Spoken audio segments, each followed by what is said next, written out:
અત્યારે હું વાત કરી રહ્યો છું બનાસકાંઠા જિલ્લામાં આવેલ દાંતીવાડા ડેમ પરથી। બનાસકાંઠા જિલ્લાની જીવાદોરી સમાન દાંતીવાડા ડેમ છે। છેલ્લા 4 દિવસથી બનાસકાંઠા જિલ્લાની અંદર ભયંકર વરસાદ પડ્યો છે, જેના કારણે દાંતીવાડા ડેમની પરિસ્થિતિમાં પાણીમાં વધારો થયો હતો।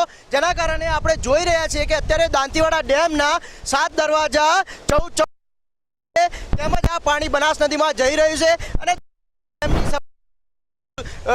596 સુધી પહોંચી હતી, જેના કારણે દાંતીવાડા ડેમના દરવાજા ખોલવાની ફરજ પડી હતી। તો આપણે અત્યારે દાંતીવાડા ડેમ વિશે દાંતીવાડા ઉપર ફરજ બજાવતા રાઠોડ સાહેબ જોડે વાત કરીશું। તો સાહેબ પરિસ્થિતિ બિલકુલ કંટ્રોલમાં છે, અત્યારે કોઈ ભયજનક સફર જેવું છે નહીં અને બહુ કંટ્રોલમાં જ છે। અત્યારે દાંતીવાડા ડેમના કેટલા દરવાજા ખુલ્લા? હાલમાં દાંતીવાડા ડેમના 7 દરવાજા ખોલવામાં આવેલા છે। કેટલા ખોલવામાં આવેલા છે? 14 ફૂટ ખોલવામાં આવેલા છે। અત્યારે દાંતીવાડા ડેમની કેટલી સપાટી લેવલ જાળવીને ચાલી રહ્યા છે? અત્યારે દાંતીવાડાની 597 ફૂટની સપાટી ચાલી રહ્યા છે।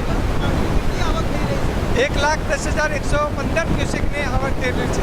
પાણી કેટલું છોડવામાં આવી રહ્યું છે? જેટલી આવક છે એ પ્રમાણે 1,10,115 ક્યુસેક નદીમાં નીચેના ભાગમાં છોડવામાં આવી રહ્યા છે। અફવાઓ હતી કે દાંતીવાડા સ્થિતિ બગડી રહી છે, તેના વિશે તમે બિલકુલ અફવાઓ ખોટી હતી અને બિલકુલ અમે દાંતીવાડા ડેમ પર સતત નજર રાખીને અમારા બધા અધિકારીઓ અહીં હાજર હતા અને કોઈ પણ પરિસ્થિતિમાં ભયજનક જેવું લાગતું ન હતું અને બિલકુલ કંટ્રોલમાં હતા।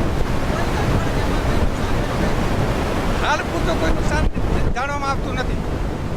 સાહેબે જણાવ્યું કે દાંતીવાડા ડેમની પરિસ્થિતિ કમ્પ્લીટ છે, કોઈ એવા ખરાબ સમાચાર નથી, અફવાઓમાં આવવું નહીં તેવું સાહેબ દ્વારા જણાવવામાં આવી રહ્યું છે। અત્યારે દાંતીવાડા ડેમના 7 દરવાજા ખુલ્લા છે, જેટલું પાણી આવી રહ્યું છે તેટલું જ પાણી બનાસ નદીમાં છોડવામાં આવી રહ્યું છે। હું સચિન રાવ, મંતવ્ય ન્યૂઝ ચેનલ સાથે દાંતીવાડા।